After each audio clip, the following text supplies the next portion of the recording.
Good morning guys! Kumusta? Kumusta kayo sa dyan? 1 AM na pero still gising pa and gusto ko lang i-document tong video na to dahil of this.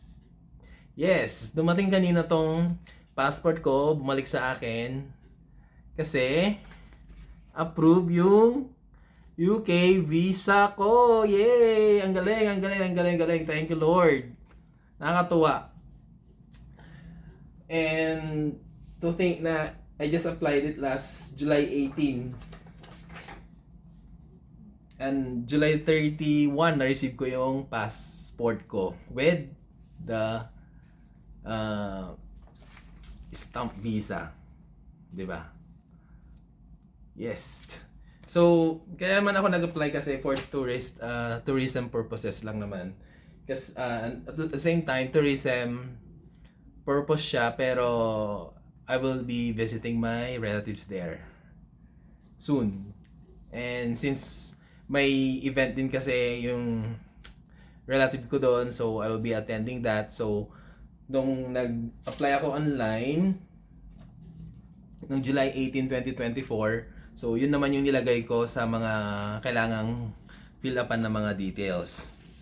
So medyo maraming mga tanong na kailangan mong sagutin sa online, so kailangan talaga accurate din yung mga dapat mong isasagot, like type of visa application, duration ng visa, mamimili ka. So kunyari kung first time mo, basic naman yung 6-month na duration of visa na pipiliin mo doon. So regardless kung shorter than 6 month yung ilalagay mo, i-indicate mo doon. So ang total fee is $155.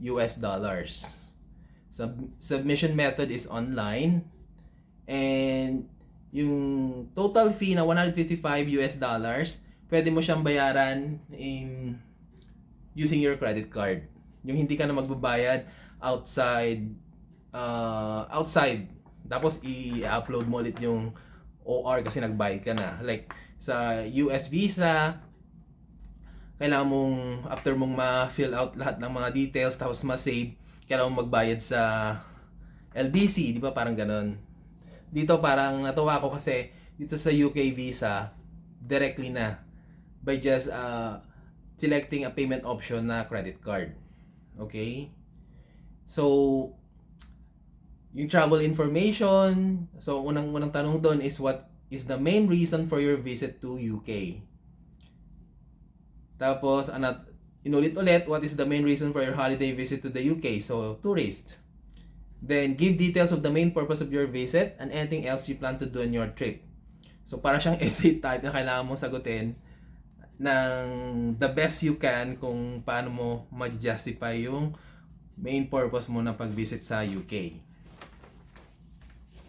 And your travel information. So, ito yung date you plan to arrive in the UK. So, date you plan to leave the UK. So, very important tong plan travel information natin kasi dito pala sila magbe-base kung ano yung ibibigay nila sa yung kung kailan magi-start yung duration ng UK visa mo. So, ang nilagay ko is August 15, 2024 to August 31, 2024.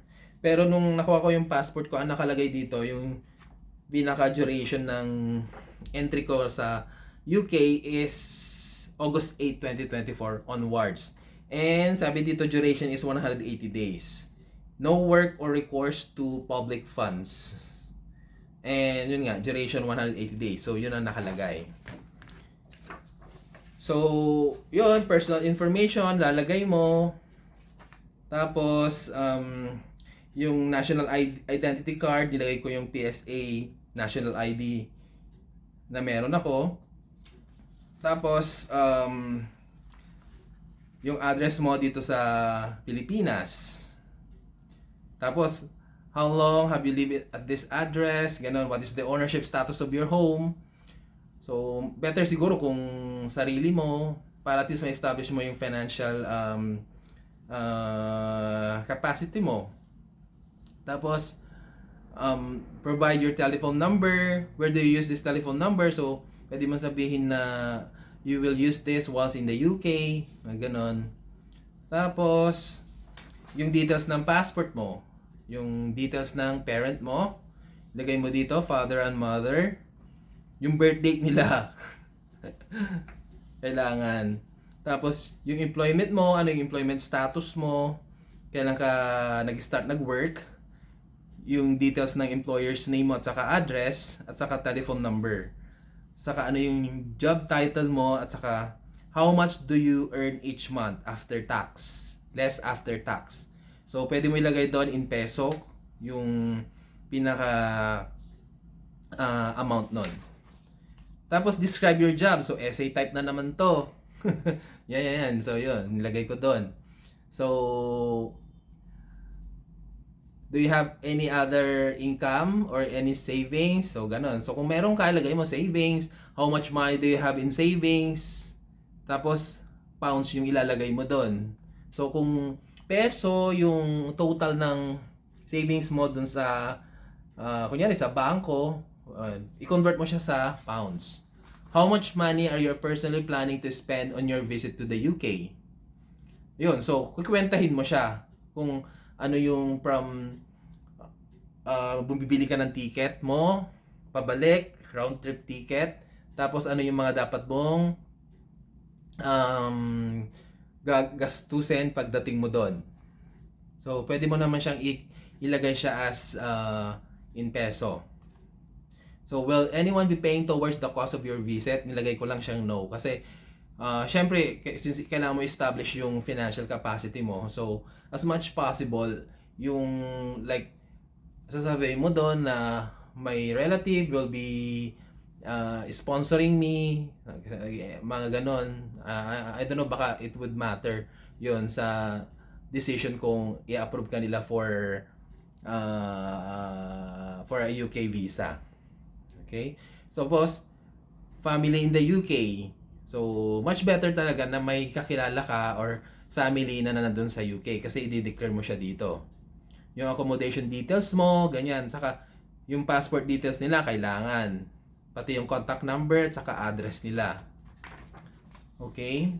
So, date you will arrive at this address, mga ganyan. So, indicate mo doon. Tapos, travel history, ganyan-ganyan.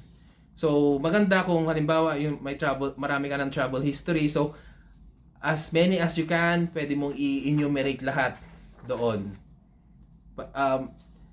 Enumerate in the sense na pati kailan yon, date of visit, at saka hanggang kailan, mga ganon. So, kailangang i-enumerate mo yon. Okay? Tapos may mga no, yes na sasagutan, mga ganyan. Tapos after that, i-save mo na siya. Or pupunta ka na sa payment facility na nila para initially ma-apply mo na yung visa application mo, UK visa.